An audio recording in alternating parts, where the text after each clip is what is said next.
Hello and welcome to episode 38 of Entertainment of Excellence, the podcast where we talk about films, TV, all of it. Hi, I'm Ollie. I'm Thom. And I'm Ben. And today we're talking about the 2013 film Snowpiercer. This will contain spoilers.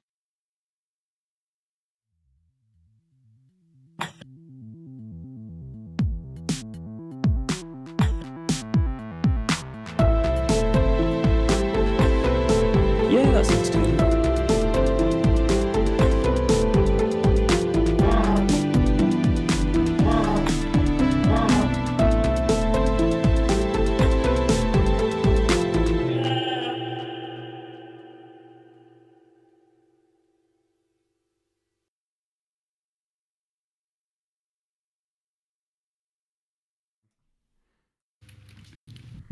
So this is Bong Joon Ho's first English language film, and it's based on a French graphic novel, of course, called Le Transi.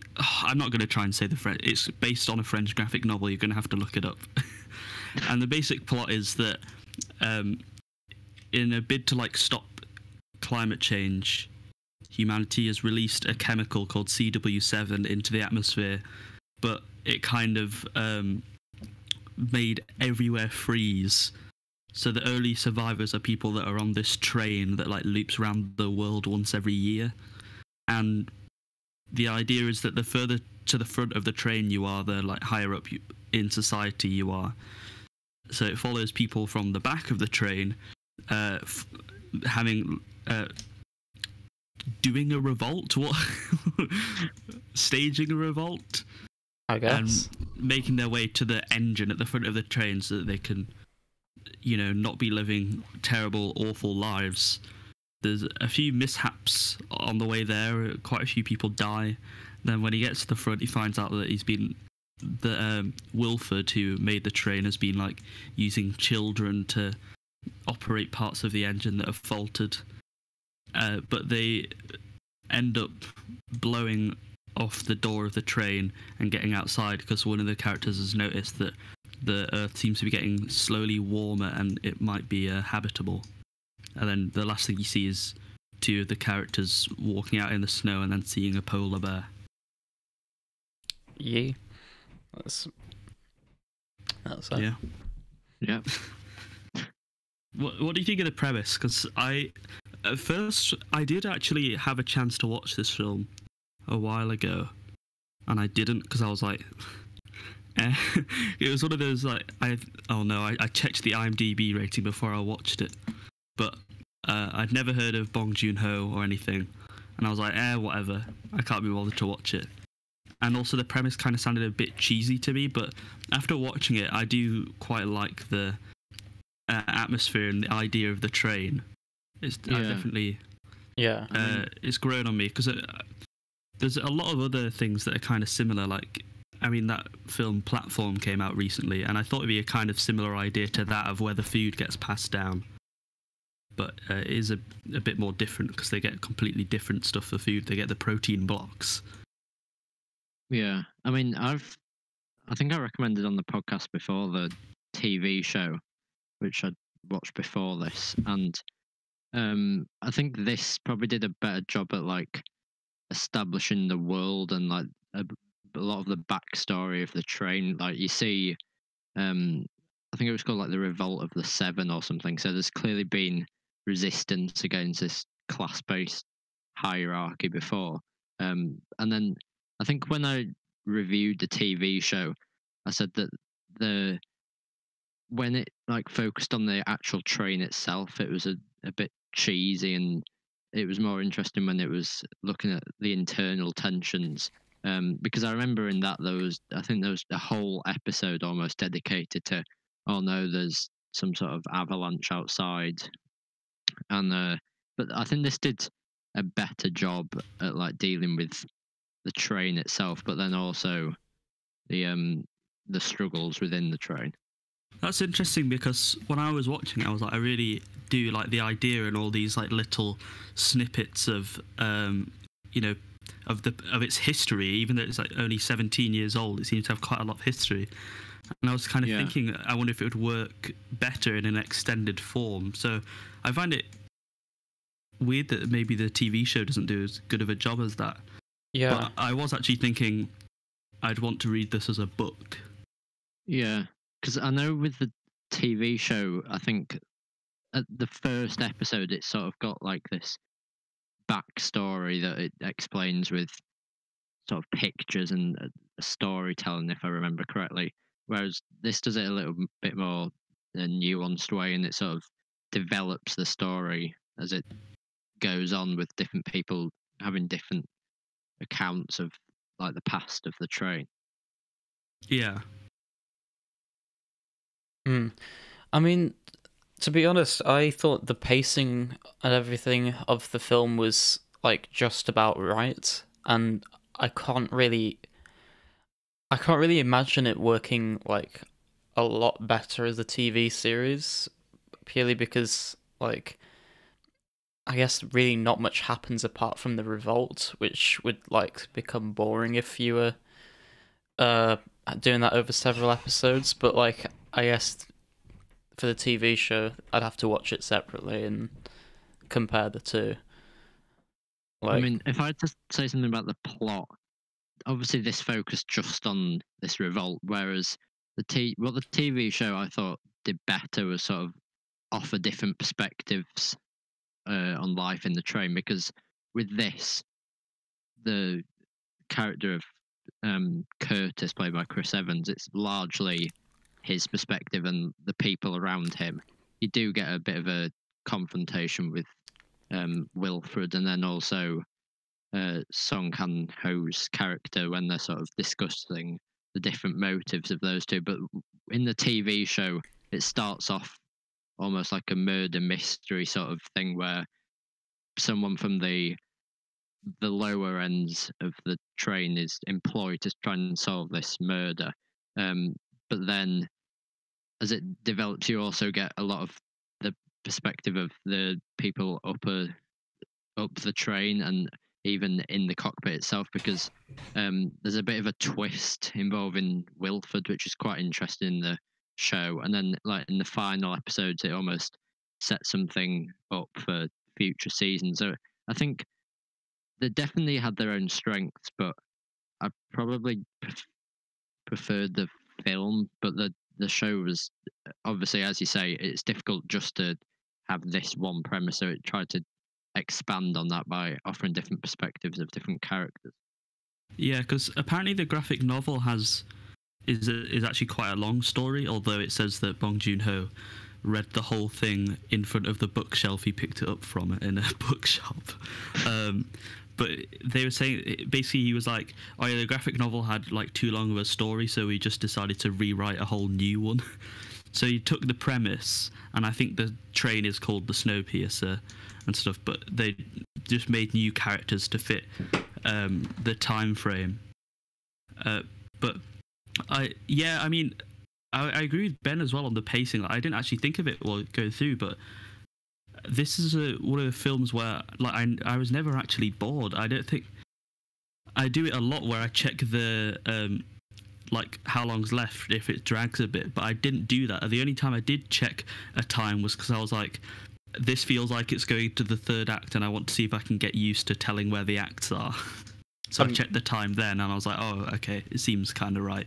I mean, the only reason I checked the time was because I was watching it quite close to like 4 p.m. I was checking if I had enough time before the podcast. Yeah. But like, if I was just watching on my own, I don't think I would have done that. Because I was surprised that it was just over 2 hours. Because, you know, I just knew that the only thing they did was like revolt and push to the front. But it didn't drag it does really whatsoever. well, like breaking it up because the train's so long, with like the bit in the school section, which is kind of like, it's one of those where you feel awful about the indoctrination with these kids. But I was also very surprised to see Alison Pill in it, who I know from like, Scott Pilgrim. I didn't expect to see her in this film. And then they have the thing of like the New Year's eggs, which they then just pull out guns and start shooting. Yeah. They do a lot to keep you on your toes as an audience. And there's a lot of cool interesting set pieces, like the one where Curtis and one of the guys, I don't know, are shooting at each other in like completely different carts on the train because it's going around a bend, like through the windows. That was interesting. I wasn't a massive fan of the action in that. I think my favourite action scene was probably in the sauna. Yeah. I felt like Yeah. it was like really quiet, and it didn't have the problem of like one of the earlier action scenes where it was just a lot of shaky cam. It was quite like tense, and because I really like action scenes that have the slowness, you know, like the classic with the knife through the guy's hand and he's trying to push it away from his chest. I always love stuff like that. Yeah, but I do think that the other fight sequences did work quite well. Like the one where you get that slow-mo shot of Chris Evans. I think that's quite a nice break from all the really fast-paced and sort of shaky cam cinematography that they usually use during the fight sequences. But I do agree that the pacing was good. Like you never really felt bored. But I do think that sort of meant the tone suffered a bit, because the scene with the school itself was, I really enjoyed, because you know it's showing that indoctrination and like the propaganda of to support Wilford and the train. But then before that, it just felt like they were just going through like a tour of the train, looking at the gardens and looking at having some sushi. I just felt that didn't really fit in, because you sort of have that juxtaposition later with really dark themes about children being exploited to run the engine, and really the tragic nature of the train. I just felt that there were some inconsistencies there. I mean, well, first off, actually, how many episodes are in the TV show? 10 per season. I think the second season is coming out quite soon. Yeah, because 10 in the first one. like if I was adapting this film into this TV show, I guess you could like to sort of deal with that tonal inconsistency. You'd maybe start the next episode with the tour and the sushi and everything. But like, I disagree that it was like too bad. Like, there was obviously a big juxtaposition there, but I felt it kind of worked very well. Like immediately after these like big action sequences, where it's just kind of showing the class divide, I think, and it's like it's surprising for the audience, but like it's surprising for the characters as well. So you can sort of empathize a bit more. That's just what I sort of take away from that. Yeah, I get that. It sounds like this film, we might kind of have the same overall feelings, but I think individually it's interesting. We all getting different things. Like the slow-mo bit with Chris Evans, at first I thought it was cool, but it went on quite long. Yeah, I was just same. thinking, as Bong Joon Ho like just watched 300 or something. Yeah, I do agree probably with would have that. preferred it in normal speed at some point, but Because I think that's the same with the scenes of the tour. Like it was an all right concept, but then they just seemed to drag on too long. Which, yeah, like I get that. I know too, that sounds but- like I'm contradicting myself that when I say that I was never bored, but like just those concepts that were initially interesting, I think they could have just ended it. It's sooner. not like you're bored. You just kind of want it to be over quickly and move on to something else. Yeah. I thought it was cool seeing the aquarium. I did like seeing all the workings though. I actually felt like it was rushed through the tour, because it was like, okay, look, here's a load of backstory. Boo, here's how loads of stuff works. I quite like seeing it, but I agree that maybe it's kind of like wedged in between stuff a bit weirdly. Yeah. Yeah. Should we move on to like talking about the characters? Because I think Curtis is quite an interesting character. I just want to get out of the way like my one gripe with him, which is like one of the themes. I felt like the thing about him needing to learn how to become a leader was dumb. And there was no point in it. I was like, this feels a bit ham-fisted in. Like he's obviously just going to lead them anyway. He never really has to learn how to do it. So that just kind of annoyed me. But the ways that he's like develops, or that he doesn't always do the decision that you expect. So obviously, like discovering that he almost killed and ate Edgar when he was 17, and then so that's why he feels like he has almost a duty to save the people from the tail of the train. But then when he sees Edgar being taken hostage by, again, the guy that he's in the gunfight with, I don't know if we ever learn his name, and he's kind of like, I'll kill him if you go for Mason, and then he still decides to go after the minister because he knows that that's best for like everyone at the tail, which leads to Edgar dying. I thought that was a really interesting thing because I was like, oh no, he's gonna save his friend, and then they're gonna have to do some new thing to try and push forward. But then he goes for Mason, and it was quite surprising. Yeah, I like that kind of unpredictable decision. Because with a load of movies, most of the time the protagonist will end up saving their friend. So with this decision, it kind of just left you a bit like shocked for a second, and then because obviously like what he kind of did is like sort of did like the logical decision, because by leaving Edgar and capturing the minister, like that was better for everyone in general, and he didn't kind of let his emotions get the better of him. But I suppose that like to a degree that's kind of also his flaw, his character flaw, because obviously with later when he's talking about the fact he nearly ate Edgar and killed his mum and everything, he's like, he really regrets that. I think that maybe a bit of a gripe is that wasn't explored more. It was just kind of like shoved in at the end. But I liked that whole idea, and like also the thing about not being he couldn't be a leader because he still has both his arms, because he couldn't bring himself to cut off one of his arms. Like I quite enjoyed that. But yeah, I do kind of agree that the rest of the I can't be a leader. I don't have what it takes. Gilliam should be the leader. It was just a bit stupid.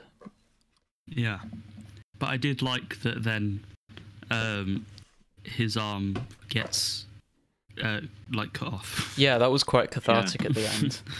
Yeah, but then they just hit with the ending, and I figured like maybe if they were going for a more positive tone at the end, like that would have been cool, because he could have led people with one arm, and he's resolved his I can't be a leader arc, and everything's fine. But then we're just like thrown with what happens at the end. Like, do you want to talk about that? I was like, is everyone gonna die? But no, the kids get saved by being children. Well, one kid gets saved. Well, I mean, the girl's 17. Oh, well, that's true. a kid. And I don't know. I was so shocked that all the carts fell out. I thought that, Curtis was going to get to the front and do something to kind of make everyone get the same kind of food and stuff, or even a lot of people realize they can go outside. But it's just those. It seems so weird. And also never finding out if is he called Gilliam, John Hurt? Yeah. Never finding out if he was working with Wilford. I don't think he was, because he wouldn't have cut off his own arm to feed people to save the baby. Yeah. I don't think he would have done that. So I'm going to say it was Wilford trying to confuse him, because Gilliam did also say, don't let him talk, cut out his tongue as soon as you see Wilford. Yeah. I guess that, to me, it was almost like the idea of power corrupt at the end, and the fact that Wilfred wasn't necessarily depicted in the most negative light because, well, especially from what you saw earlier on, the fact that um, he's running this train and he saved everyone, but um, also just the fact that like Curtis doesn't want to accept this burden of having to lead the train because it's difficult to put in place a system that doesn't have any form of hierarchy or anything. So I think I just feel like it would be difficult to resolve the Yeah. I mean- struggles with the revolt at the ending. So I don't really know what they could have done with the story. I think just not having everyone die, like Well, it yeah. felt weird that they had to not be able to shut the door. Yeah, I mean, And he doesn't exactly get corrupted by the power because he saves the kid. yeah, Is it because I saw the ending should like I predicted it to happen in one of two ways. Either like, he kills Wilford and somehow sorts everything out, or it's like a more negative end and he does get corrupted and everything kind of goes back to as it was. But then just like the train, like I've forgotten what it's called, the drug being the explosive blowing everything Chronol. up. Yeah. The train like crashes and everything and everyone dies. Like I think I just don't understand it. And I like in the sense that I knew what's happening on screen, I can process it, but like I don't understand the writer's intention. Like, Yeah. because is it supposed to be hope? Yeah, because like the thing where they see the polar bears, the sense of optimism, but that's Everyone immediately died. After. Yeah, exactly. How can you Like- turn that into something optimistic? And like the only two people like survived are like a 17-year-old girl and a 5-year-old boy, and like that's it. Like how I don't understand how you can be optimistic with that, to be honest. Like, Yeah. and also just like it would have been more interesting, I guess, if like Curtis had to like properly decide rather than just like all of this other stuff going on and then the train blowing up and Curtis presumably dying. Felt like he was just like thrown away at the last minute and you didn't get any closure to his character arc.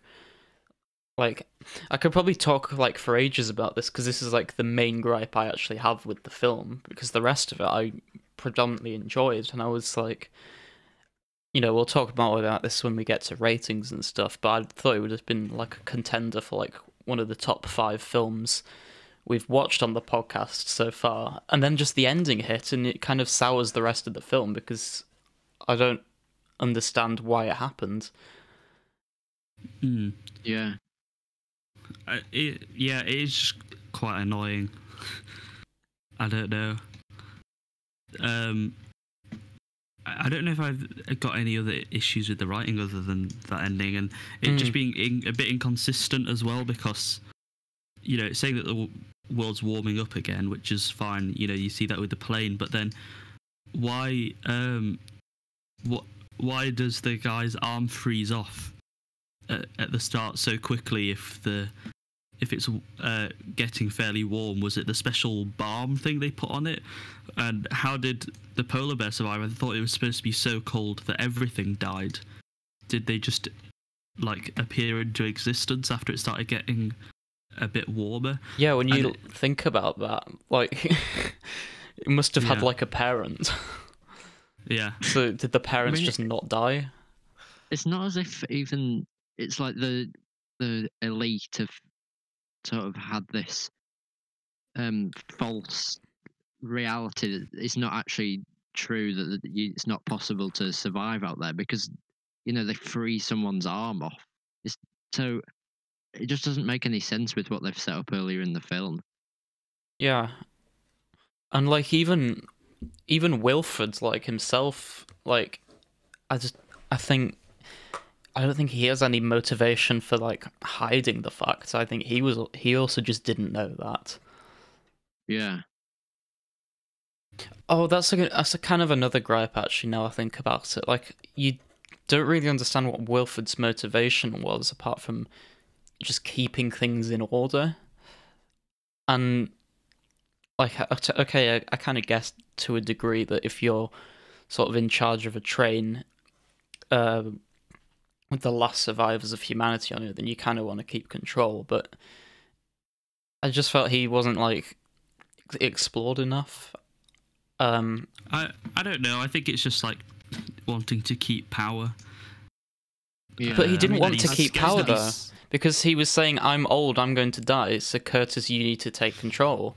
I don't think that was like genuine though. I think he was just trying to, corrupt Curtis and stop the revolt. He seemed to. I don't know. I think he just wanted power. Like, he was yeah, seen he as a definitely did seem savior. he was like manipulating him in that final scene. Well, not the final scene, but the scene where he like gets to meet him. And I did like the whole thing about how, especially with the lower ends of the class system, that they don't really have any privacy or any time to themselves in this train, because it's always like a community. And Yeah, so I think that I also like the stuff where he's sort of saying you're the first person that's ever gone across the whole train. I mean, uh, it's supposedly 1001 carts long, and it reminded me of Parasite, the idea where he's like, um, because in that there's quite a big symbolism to do with smell and like that dissociation with the upper classes not really being able to sympathize with the standard of living of um, poorer people in society. And it's the same sort of idea in this, where he's asking, why have you never been down to the where we are? Is it the fact that it's so, unclean and whatever? But um, I think that's definitely something that's very different in the show, because it provides the perspective of the people that are leading the train, whereas in this, he's almost presented as like an enigma until the third act, where they come together, and that's sort of where it starts to deteriorate a bit. yeah. Mm.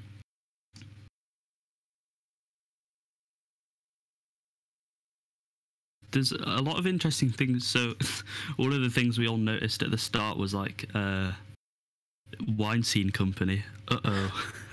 Yeah. But luckily, I'm going to say luckily, Bong Joon Ho actually clashed a lot with Harvey Weinstein.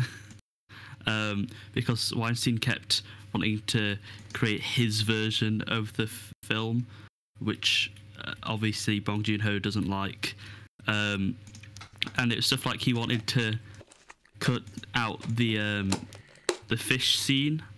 I assume it's the scene, where there's the people with all the axes have the fish, and then they like put the axe in it and cover their axes in blood. And he wanted to cut that for just more action. Then Bong just said he wanted to keep the shot as a tribute to his late father, who was a fisherman. And in an interview, he has now said, "That was a lie. My dad was not a fisherman."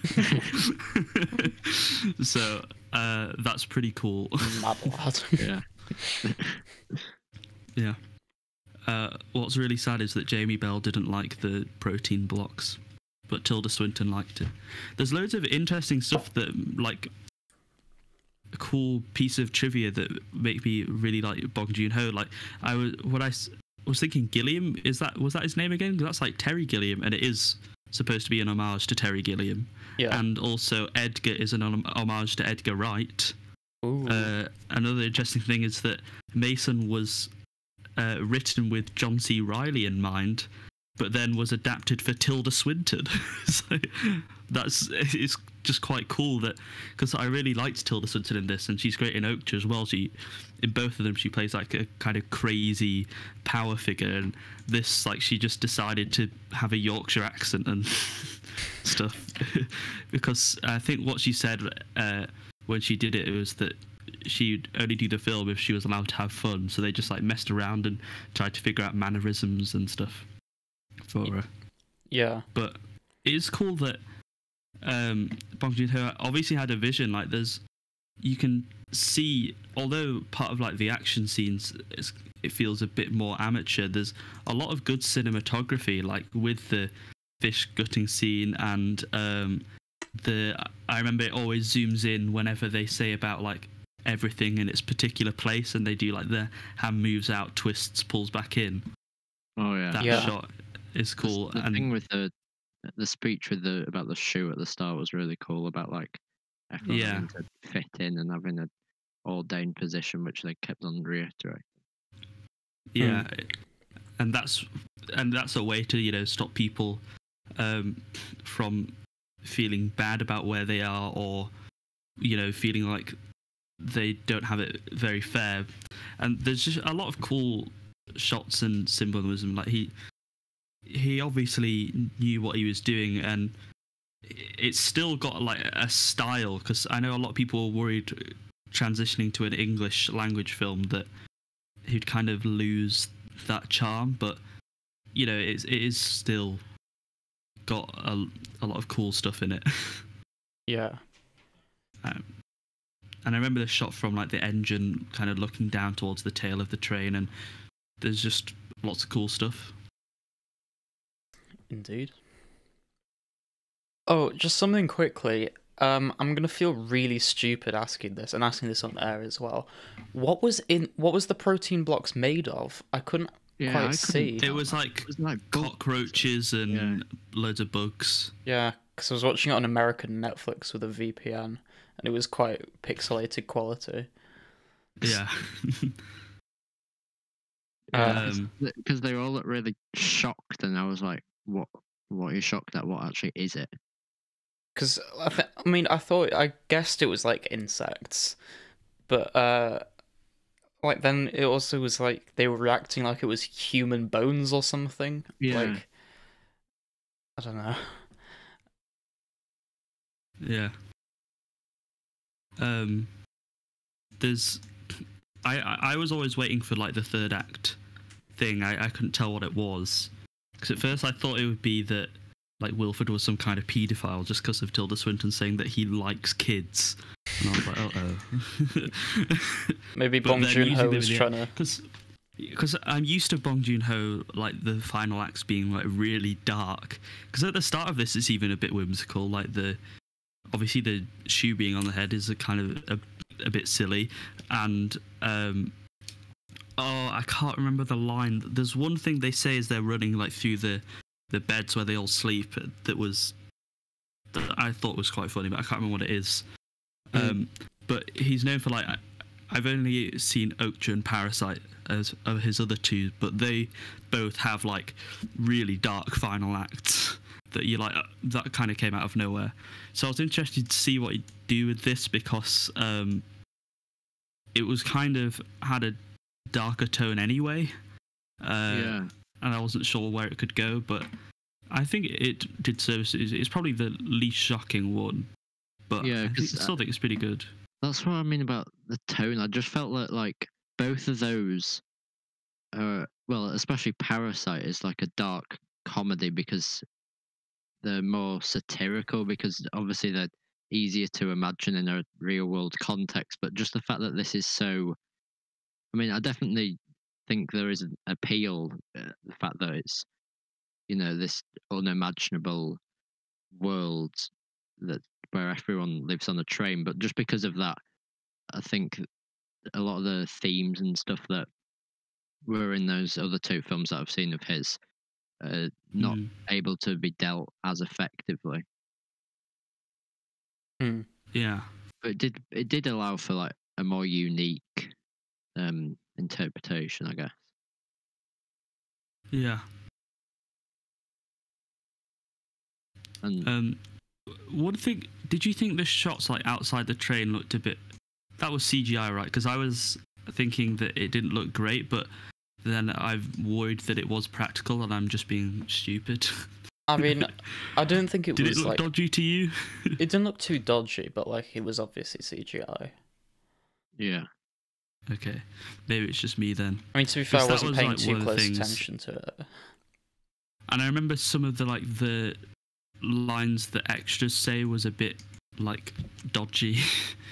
I can't remember exactly what they've said, but there were scenes where, like, you know, a crowd would find out something and then they'd like, it was just one of the extras would say a line that felt like it was written cheesily. You know, it happens in the Clone Wars quite a lot. Yeah. It was that kind of vibe I got, which I wasn't sure about. And yeah, just parts of like the shaky cam action scenes and some of the night vision looked a bit weird. I don't know. It's probably just me. What did you think of that scene, that fight sequence where it's like suddenly interrupted for the new year, and that's the sort of, you know, it suddenly flipped to comedy for a brief moment, and then it went straight back to this, as you were saying, like the sacrifice where he's trying to capture Mason. Yeah. That was odd when I watched it. I did feel like that was quite weird. And I remember thinking there was a reason they did it, but I'm not sure. I think it kind of made sense because, you know, they planned for this revolution to happen. Yeah. I thought that maybe the fact that they were always in the dark, like both physically and in terms of not really understanding the circuit of the train as well, because they're always confined to these cabins, so they kind of don't they didn't anticipate the tunnel, or they didn't really understand like the traditions of the new year as much as everyone else on the train. Yeah. Yeah, I thought that was cool. But when was it that Mason said exactly 74% of you will die? Was it at that point, or did I make that up? Because it could have been. No, it can't. It would have been. That was at the end, I think. Yeah, no, it was referenced before. Mason said it near the start. I think with the axe people. I think it might have been the new year. Yeah, maybe. And I think it was also maybe to distract them before, like, they got into the tunnel. Yeah, it was after the New Year thing. But you're right, it was kind of jarring. Yeah. What did you think of the music? I thought it was pretty good. I mean, it's kind of standard, but I was like, yeah. Yeah, I kind of cool. had that thing again where, like, I didn't really notice it too much, but it kind of served its purpose. Yeah. Yeah. And I can't think of any way it could. I feel like I need to pay more attention Not always. to the music, because the majority of the time it's like... We liked the Nightcrawler soundtrack, didn't we? Yeah, I did. Yeah, there's definitely exceptions, but, you know, it's not the sort of film story where the music's going to be stand out. That is true.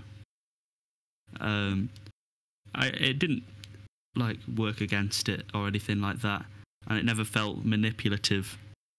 You know, it didn't have some like weird dissonant thing while Curtis was talking about knowing that babies taste best and stuff. I think. What do you think about the casting of Chris Evans in this? Because it's quite interesting. I think he sought out the role, and Bong Joon Ho didn't want him because he was too muscly, which is why you never really see his torso in the film, or they cover him in loads of clothes. Yeah, I think he suited the role perfectly, to be honest. I kind of liked how the sort of characterization he brought to it. Yeah. I don't know, he looked the part as well. I don't really know how to describe that. He just kind of suited it looking at him, but I don't know. Yeah. I did like the fact that they didn't like show how muscly or something he was. It kind of made him more, I guess, well, first off, believable, given they were all in like absolute poverty at the bottom of the train, but also I guess a bit more relatable because it's not like he has this huge physical advantage when fighting. It's more just he's a good leader and good at like reacting quickly to stuff. Yeah. Yeah, I think it was good that he was like a strong revolutionary leader, but like they didn't have to emphasize that too much. I did like most of the casting in this because I feel like Ed Harris did a good job of being sinister but not evil. So that's why it was quite ambiguous about what his motives were and whether he was actually a morally corrupt person or not. Yeah. Yeah. Because it would have been easy to just have him as a sort of one-dimensional villain, but Yeah, like just being evil. But it kind of felt like, I don't know, he believed what he was doing was right, and because of that, like, he doesn't seem like particularly evil or menacing. It's just like his worldview is so dramatically different to everyone else's in the cast. There's that clash there. yeah.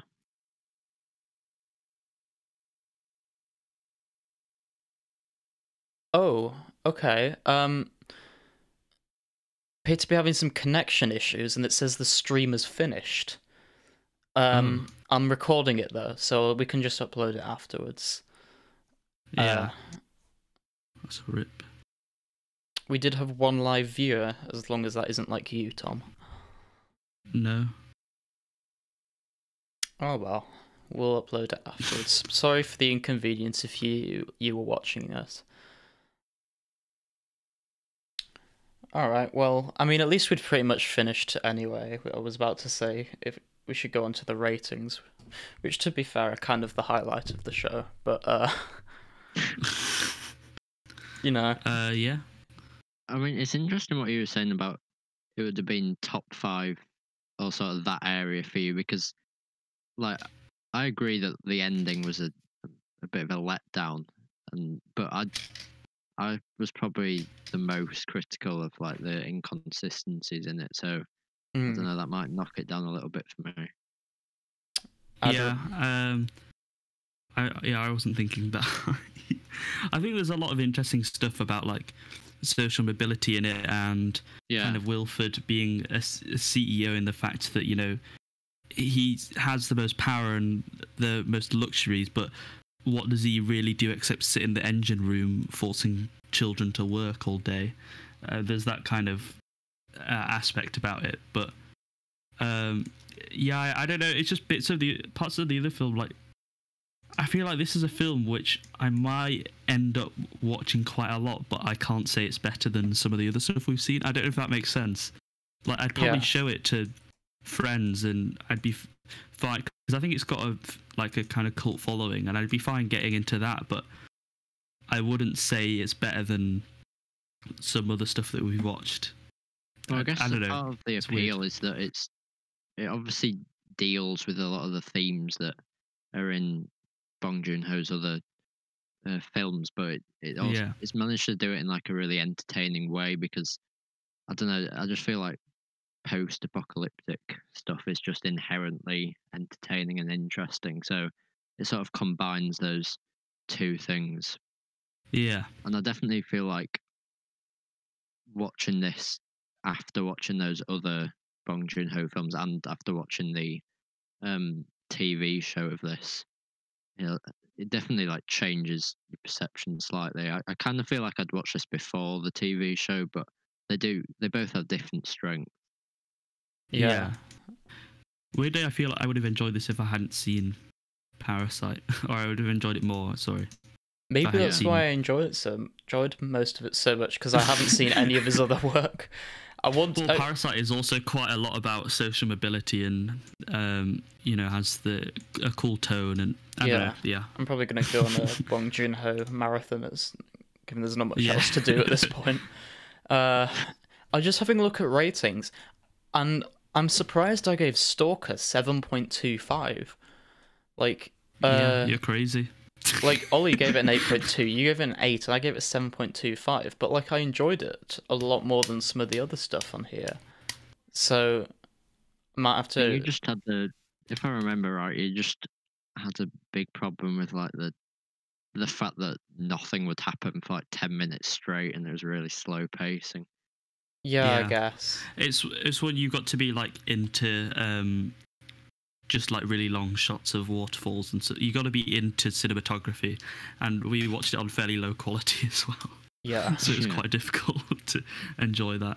Because there's like a film that I've been interested in called Santan Tango, and that's like 7 hours long or something.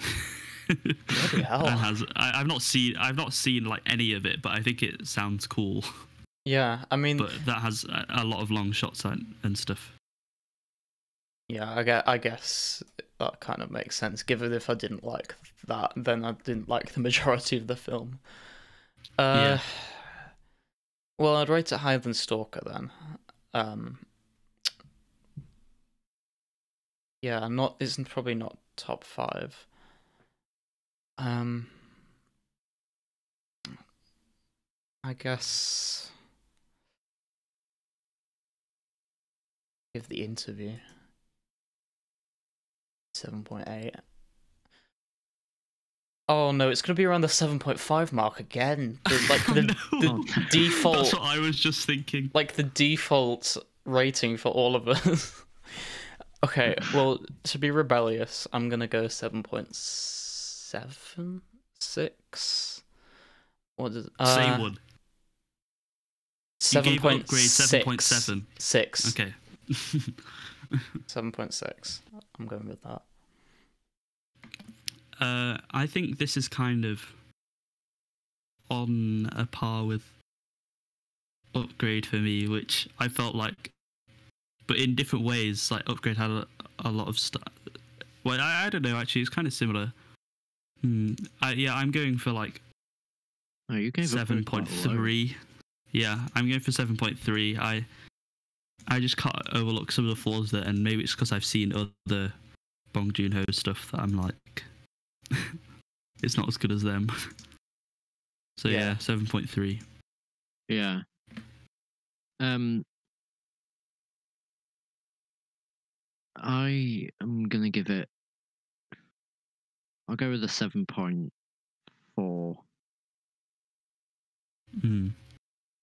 Cool. Cool. Yeah. Thank you for your contribution, Ollie. I was just gonna say one thing that I didn't mention that I found quite interesting was the fact that the children, obviously I saw the indoctrination earlier with the school, but like the fact that they had physically become part of the machine and they were actually running the train, and the idea about like the disparity in generations and the fact that they've been brought up supporting the system, whereas obviously the people that were previously used to the earth, they're the ones that are resisting it because they understand the corruptness of the hierarchy created in the train. Yeah.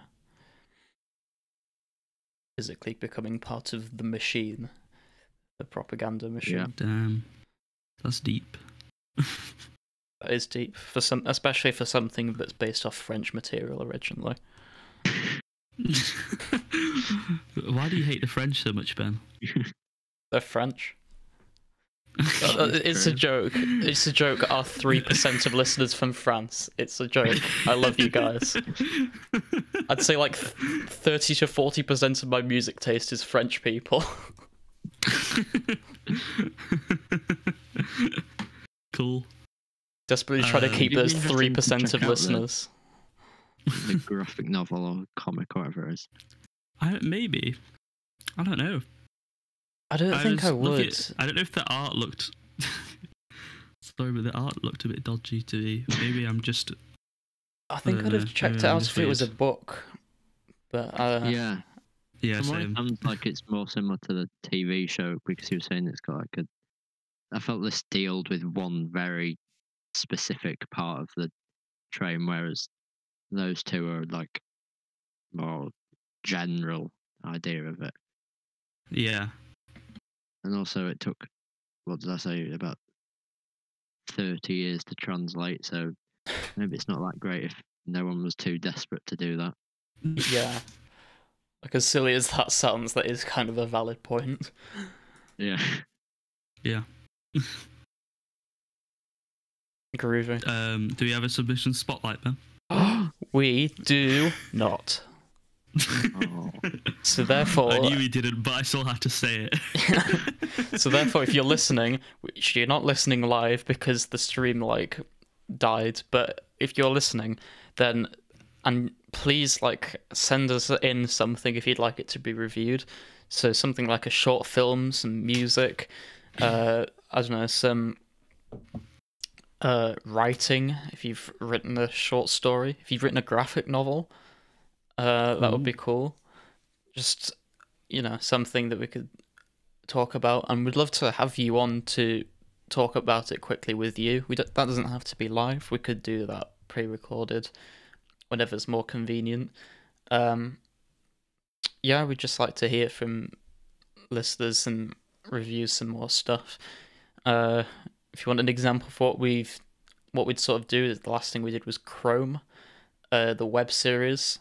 The next episode should be coming out next month. Excited for that. Yeah. So if you want to get in touch with us, we've recently started making a bit more of an effort on our social medias. By that I mean we're actually using them. At EOV Podcast on both Twitter and Instagram. You could contact us on our website. I'll just leave a comment somewhere. We'll end up reading it. So yeah, and now it's time for recommendations. It is. Shall I go? Obviously, I have one. You have one, just one. What went wrong, Thom? Wait. Do I have another one? Oh, I don't think I've got another one. What? What is this treachery? Now I feel like I've got to find one. No, you don't. What Just get on with it. We're like 10 minutes late anyway. Did I recommend Casablanca? I can't remember. I'm recommending Pan's Labyrinth, which I watched. Guillermo del Toro, who's directed Hellboy, and it's really good. Like, it was one of those where I wasn't sure what the tone would be because I knew it was kind of fantasy, but also history. I was like, oh, it's rated 15. Like, is it kind of gonna try and be kid friendly still in a weird? Like, is it PG-13 in America? And then, like a fascist Spanish soldier bashes someone's nose in with a bottle, and I was like, oh, it's this kind of film. But because I knew Guillermo del Toro kind of likes horror, and I was like, how is this going to work? But it does have some really good horror elements and drama and this kind of like childlike fantasy. And the sets and like monsters are really great, and there's some really good action in it. I think it suffers from maybe the two like parallels of the fantasy and the the war that was happening in Spain. It was the Second World War. I feel like those two sides don't mingle very well, and the ending was kind of meh. I'm not sure how to think of it, but it's a very fun ride. Like iconic scenes, especially the monster with the eyes in its hands, or Mitch McConnell, as some people like to call it. It's good. It's good. Watch Pan's Labyrinth. Also, it's a foreign language film, which I didn't know until I started watching it. I was like, oh, this is in Spanish? Cool. So you get to sound clever if you say you've seen it. So what's not to like? Saucy. Nice. Well, you know how I never have recommendations? I might have one today. Ooh. So, it's The Haunting of Bly Manor, which is a Netflix original, created by Mike Flanagan, who also did The Haunting of Hill House, which this is like technically a sort of sequel to, but also like the two shows are not really related. We're probably going to do Haunting of Hill House on the podcast at some point, so that would be cool.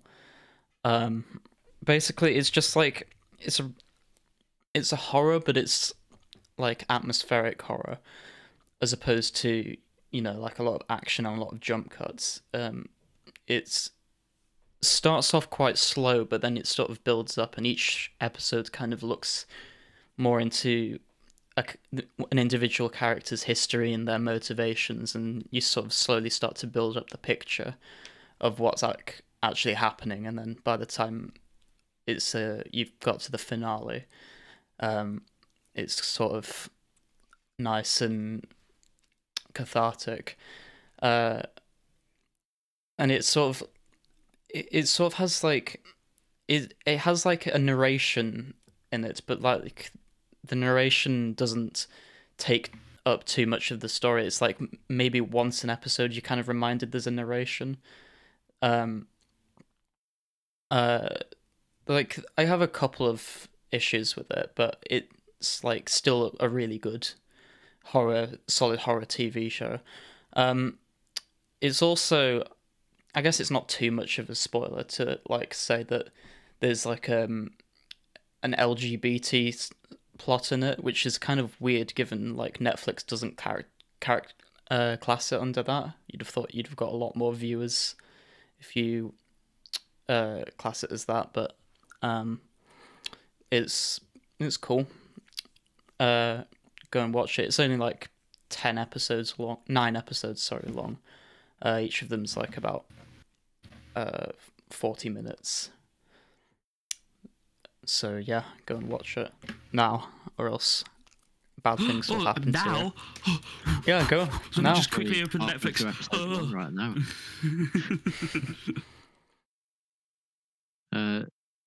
I have a recommendation as well. Damn, it's another Full House. Chris Evans film. Captain America. It is, yeah. Captain America. Never heard of that. I've not actually seen the first Captain America. Oh. Wait, you haven't seen Captain Marvel either, have you? Have you just got a problem with Captain? Yeah. Oh. Would it Winter Soldier and Civil War? Would it trigger you if I went aye Captain?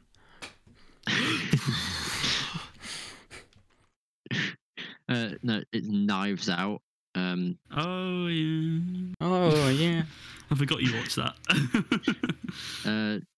Came out in, I was going to say last year, but 2019, so that's 2 years ago now.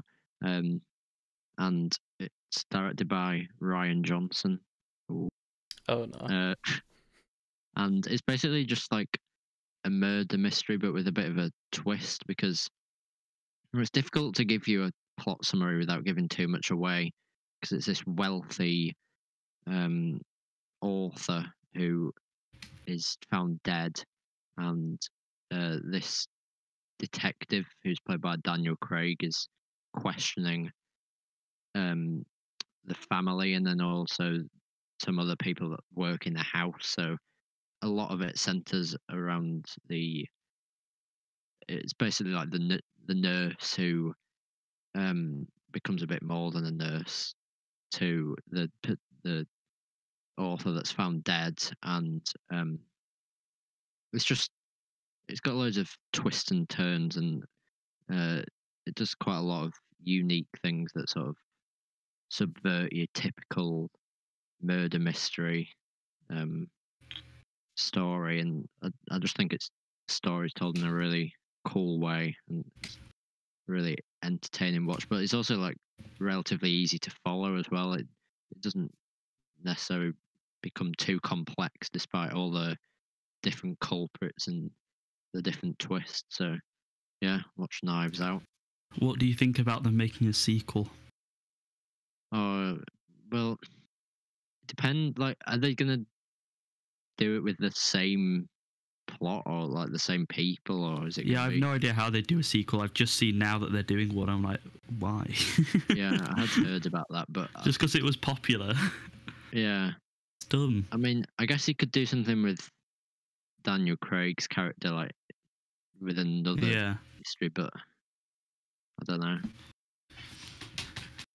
I'm just looking at what else Rian Johnson's done, and he's not actually directed too much yet. Like, he did The Last Jedi. He's done Looper, which I've seen and enjoyed, and he did the best Breaking Bad episode, directed Ozymandias. So, cool. Let's see. Hopefully he doesn't just like only do Knives Out for the rest of his career as it slowly dies. It'd be cool for him to do new stuff. I am kind of sad that they're doing a sequel. Oh well.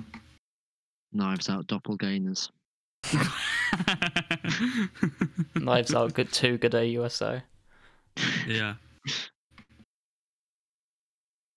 Speaking of which, just like to say a quick shout out to everyone who's been watching the Kangaroo Jack episode we did. We're now on, let's have a look, we're probably on like 600 views, or like near approaching that now. It's ridiculous. That seems to be our it's growing exponentially as well. It seems to be our breakout episode. So, like, go and leave it a like, because we said when we get to 10 likes, we'll force Tom to watch Kangaroo Jack Good Day USA.